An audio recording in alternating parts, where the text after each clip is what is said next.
ओम एकदंताय विद्महे वक्रतुंडाय धीमहि तन्नो दंति प्रचोदयात्। आज हम ज्योतिष की चर्चा करते हुए आपको 1 मई 2020 की सौर मंडलीय स्थिति को बताना चाहते हैं। और वास्तव में ये जो महामारी फैली हुई है उसका सौर मंडलीय कारण और इसके परिणाम हमें नक्षत्र ज्योतिष पर जाकर के विवेचन करना होगा। अभी वर्तमान समय में 1 मई 2020 को सूर्य जो है वो मेष राशि में है और 15 अंश 16 अंश पर आ जाता है। हम ज्योतिष में जो सूर्य लिखते हैं वो पृथ्वी है। वास्तव में सूर्य तो अपने एक ही स्थान पर रहता है। पृथ्वी सूर्य के चारों ओर जब चक्कर लगाती है तो 1 महीने में एक राशि पार करती है और जो राशि का भाग सूर्य के सामने होता है इसीलिए उसको सूर्य लिखते हैं। आप ध्यान से सुनेंगे तो आपको इसके पूरे गणितीय प्रकरण समझ में आ जाएंगे। वर्तमान समय में राहु और केतु के बीच में सारे प्लैनेट्स हैं और वो मिथुन से मुंह की तरफ से पूंछ की तरफ का काल सर्प दोष है। काल सर्प दोष जो है वो एक्चुअली पृथ्वी के ऊपर इसका प्रभाव ज़्यादा क्यों है? क्योंकि पृथ्वी बिल्कुल राहु के मुख की तरफ है। गुरु, शनि ऐसे जो बड़े बड़े ग्रह हैं गुरुत्वाकर्षण शक्ति के कारण जो पृथ्वी पर प्रभावी होते हैं उनका प्रभाव ज़्यादा होने पर राहु के प्रभाव कम होते हैं, ये हम मानते हैं। लेकिन वर्तमान स्थिति में धन राशि से मकर राशि में जब गुरु आया तो वो 0 डिग्री पर था और 0 डिग्री से 1 डिग्री 2 डिग्री जैसे जैसे उसका पावर उसके लोकेशन में बढ़ता है वैसे गुरुत्वाकर्षण शक्ति के कारण पृथ्वी पर इसका पावर बढ़ता है। तो शनि और गुरु दोनों बड़े ग्रह हैं लेकिन उनका प्रभाव दोनों का पृथ्वी पर 0 के बराबर था, इसीलिए राहु का प्रभाव ज़्यादा हो रहा है। आप ज्योतिष की गहराई में जाएंगे तो दोनों मृतावस्था में चल रहे हैं। गुरु और शनि दोनों मृतावस्था में चल रहे हैं। मृतावस्था में चल रहे हैं इसका अर्थ क्या होता है कि इसके प्रभाव पृथ्वी पर बहुत न्यून के बराबर है। अब खाली गुरु एक ही मृतावस्था में है, शनि की मृतावस्था हट चुकी है और शनि अपने आगे के अंश पर चल रहा है लेकिन वो वापस वक्री हो रहा है। शनि जो है वो 11/5/2020 को वक्री होगा। वक्री होने का अर्थ क्या होता है? वक्री होने का अर्थ होता है कि उसकी जो प्रभाव है वो बहुत ही न्यून हो जाते हैं, कम हो जाते हैं। जैसे अपन उल्टा चलते हैं तो उल्टा चलने में लोग कितनी तकलीफ होती है, सीधा चलते हैं तो अपन फास्ट चल सकते हैं। वक्र का मतलब उल्टी गति होती है। वो सूर्य के नज़दीक आने की वजह से उसका थोड़ा सा गति में ब्रेक आ जाता है, इसीलिए उसको वक्र गति माना गया है। पृथ्वी के ऊपर ही हम सारे ग्रहों का अगर प्रभाव देखें माइन्यूटली बारीकी से तो राहु और केतु के बीच में सारे प्लैनेट्स आ जाने में पृथ्वी के ऊपर इसका मार ज़्यादा इसलिए है कि वो दूसरे ग्रहों का प्रभाव पृथ्वी पर इतना ज़्यादा पॉजिटिव नहीं हो रहा है। ये जब तक पृथ्वी मिथुन राशि से पार करके कर्क राशि में नहीं आएगी, अर्थात सूर्य जब तक कर्क राशि में नहीं आएगा तब तक इसका ग्रह राहु के द्वारा चलता रहेगा और वो आ रहा है 17 जुलाई को। 17 जुलाई 2020 को कर्क राशि में जैसे ही सूर्य आएगा इस महामारी का प्रभाव बहुत ही अल्प हो जाएगा, बहुत कम हो जाएगा। ये बिल्कुल गणितीय सत्य है। राहु के मुख में इसके जो प्रभाव हो रहे हैं अभी पृथ्वी पर उसके डायरेक्शन के द्वारा वो पॉइजनस होता है, उसको सर्प का रूप माना गया है। और ये एक तरह से पॉइजनियस वायरस ही है। किन देशों में इसका ज़्यादा असर होगा वो राहु की स्थिति के ऊपर डिपेंड करता है, पृथ्वी के ऊपर, इसके डायरेक्शन के ऊपर डिपेंड करता है। जैसे मिथुन राशि है, कुंभ राशि है, इनके ऊपर इसके असर ज़्यादा होते हैं। लेकिन पृथ्वी 24 घंटा रोटेट होती रहती है, इसीलिए पूरे धरातल पर इसके प्रभाव चलते रहेंगे। हमें शुक्र वृषभ राशि में चल रहा है, बुध मेष राशि में चल रहा है, गुरु मकर राशि में चल रहा है, मंगल मकर राशि में चल रहा है, जो 4-5 को कुंभ राशि में आ जाएगा। लेकिन सारे ग्रहों का दूसरी राशि में प्रवेश होने के कारण उसके अंश बहुत कम हैं, और अंश कम होने से गुरुत्वाकर्षण शक्ति के कारण पृथ्वी पर इन ग्रहों के पावर्स इतने नहीं आ रहे हैं। इसीलिए जितना भी नेगेटिव पावर इफेक्ट कर रहा है वो राहु का कर रहा है। ऐसी स्थिति में 17 जुलाई तक सूर्य का प्रभाव जैसे ही मिथुन राशि से कर्क राशि में प्रवेश करेगा, इस महामारी का समापन समय निश्चित रूप से आ जाएगा।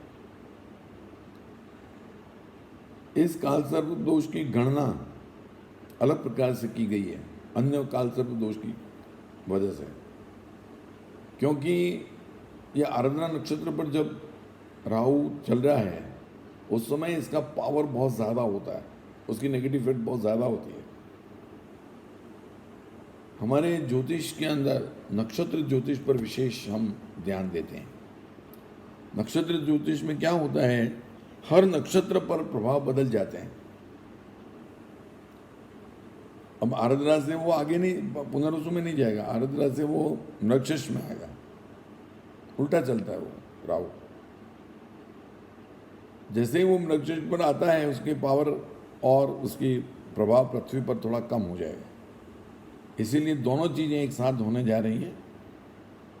अभी वर्तमान समय में पृथ्वी का मतलब सूर्य, जो हम कह रहे हैं पृथ्वी कह रहे हैं, वो बार बार सूर्य का अर्थ है।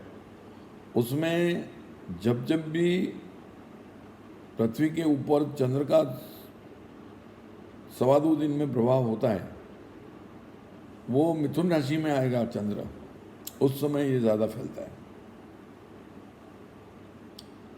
इसी प्रकार चंद्र के प्रभाव के कारण हमेशा उसके अंदर उच्चावचन आता रहता है, कभी बढ़ता है कभी कम होता है। इसके प्रभाव व्यक्ति के अंदर निरंतर बढ़ते रहते हैं।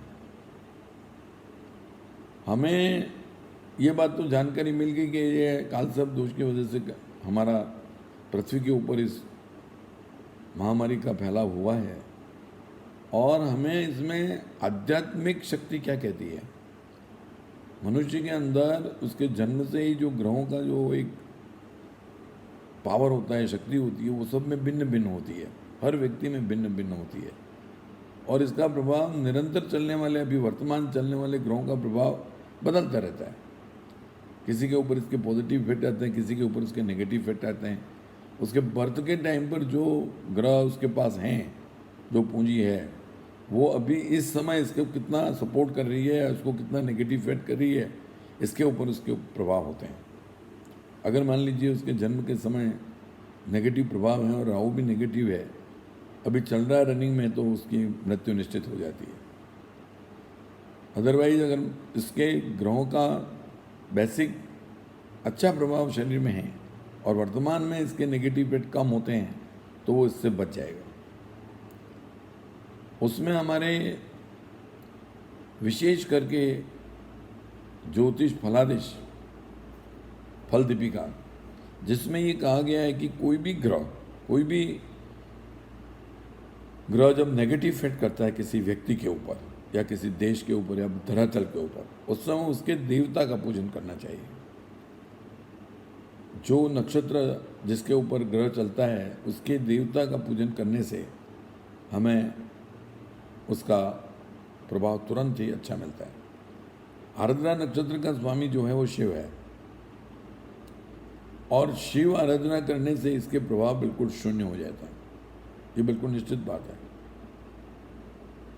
आराधना नक्षत्र का स्वामी शिव होने की वजह से महामृत्युंजय का जो जाप है या गायत्री है, महादेव की तत्पुरुषाय विद्महे महादेवाय धीमहि तन्नो रुद्र प्रचोदयात्, ये जो है उसको करने से आपको इसके अंदर प्रोटेक्शन निश्चित मिलता है।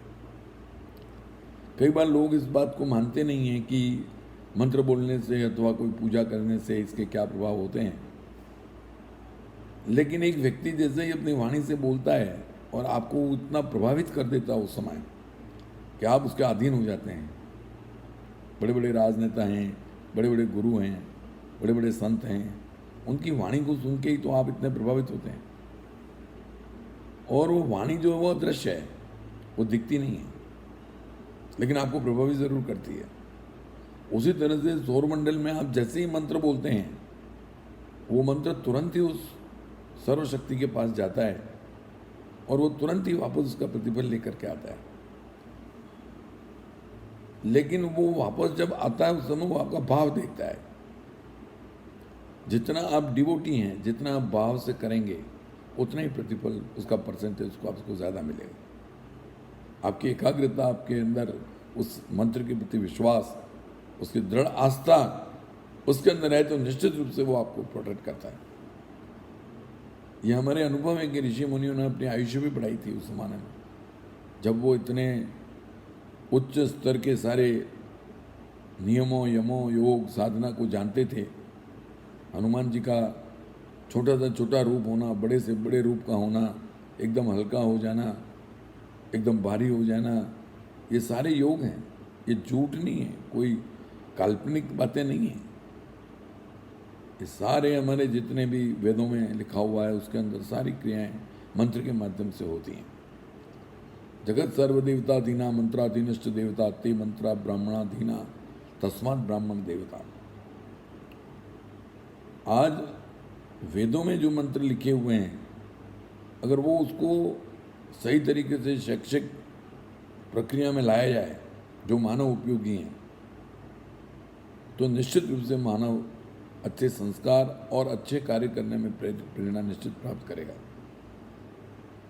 हम हमारी एक पूरी पहले से लगा करके, स्टार्टिंग से लगा करके ज्योतिष का एक पूरा हम वीडियो बना करके यूट्यूब पर डालेंगे,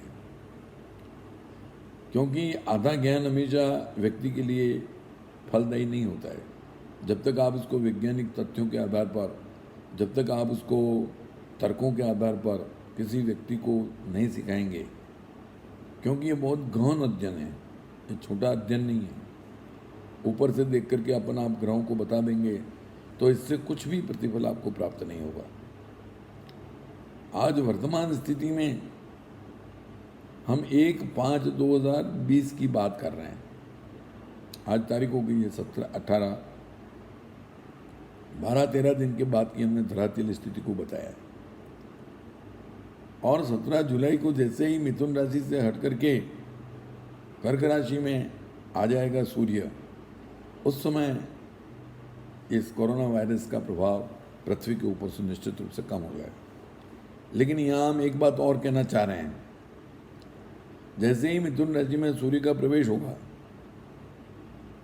उसी समय मिथुन राशि में भी सूर्य राहु है, तो राहु और सूर्य दोनों शामिल होंगे, अर्थात पृथ्वी के ऊपर राहु का पूरा प्रभाव रहेगा उस समय। तो हमें 15 जून से लगा करके 17 जुलाई तक इस प्रकोप को और ज़्यादा बढ़ने की संभावना लगती है। और वो संभावना इसलिए लगती है कि सूर्य, पृथ्वी सीधी राहु के ग्रह में आ जाती है। दोनों एक ही राशि में हैं, मिथुन राशि में ही राहु है और मिथुन राशि में ही सूर्य है। यहाँ सूर्य का अर्थ पृथ्वी, तो वो जो मिथुन राशि का पार्ट है पृथ्वी के ऊपर, हम 12 भागों में जब इसको विभाजित करते हैं तो वो बिल्कुल राहु के और दोनों के एक सूत्र में आने का समय है। और सूर्य तो एक स्थिर सौरमंडल से देने वाली शक्ति है, उस समय वो पृथ्वी के ऊपर मिथुन राशि के पार्ट को प्रभावित करेगा और राहु भी प्रभावित करेगा। तो ऐसे समय में थोड़ा सा विशेष ध्यान देना हमारे लिए ज़रूरी है कि उस काल के अंदर और दूसरा कोई प्रकोप ऐसा न हो जिसकी वजह से उसका फैलाव हो। हम अनुमान लगा करके कोई बात नहीं करेंगे, हम ग्रहों की दृष्टि से बात करेंगे। इसीलिए 15 जून से 15 जुलाई तक का समय कोई ग्रह मिथुन राशि से इधर नहीं आ रहा है, इसीलिए सारे ग्रह अंदर तो हैं ही, लेकिन एक पॉजिटिव पॉइंट इसमें यह है कि दूसरे ग्रहों के प्रभाव बढ़ रहे हैं। शनि का पॉजिटिव इफेक्ट बढ़ रहा है, गुरु का जो मृतावस्था में है वो हट करके उसका भी प्रभाव बढ़ रहा है, मंगल का प्रभाव बढ़ रहा है कुंभ राशि में। तो ये पृथ्वी के ऊपर उसके आकर्षण से उसके पॉजिटिव इफेक्ट ज़्यादा आने की वजह से इसका प्रभाव कम होगा। फिर भी हमें 15 जून से 15 जुलाई के बीच में विशेष इसका ध्यान रखना आवश्यक है। हम आध्यात्मिक बल से, जिसमें प्राणायाम है, आपको सबसे ज़्यादा प्राणायाम की ज़रूरत है, और वो भी गायत्री मंत्र के साथ। इसमें विशेष करके शिव गायत्री को आप लें तो ज़्यादा आपको इसका प्रभाव तुरंत दिखेगा। महामृत्युंजय के जपों का प्रभाव दिखेगा। और दूसरे जो आपको रेस्ट्रिक्शन रखने हैं, जिसमें सावधानियां रखनी है, वो तो आपको रखनी ही है। दूसरों के संपर्क में नहीं आना है, और जो निर्देश हैं उनका पालन तो करना ही है। आज हम यहीं तक उसको विराम दे रहे हैं, और ये जो महामारी है उसको 17 जुलाई के बाद हम लगभग समाप्ति की ओर ले जा सकेंगे। जब तक पृथ्वी मिथुन राशि से हटकर कर्क राशि में नहीं आती है, वो सूर्य जिसे हम कहते हैं। धन्यवाद।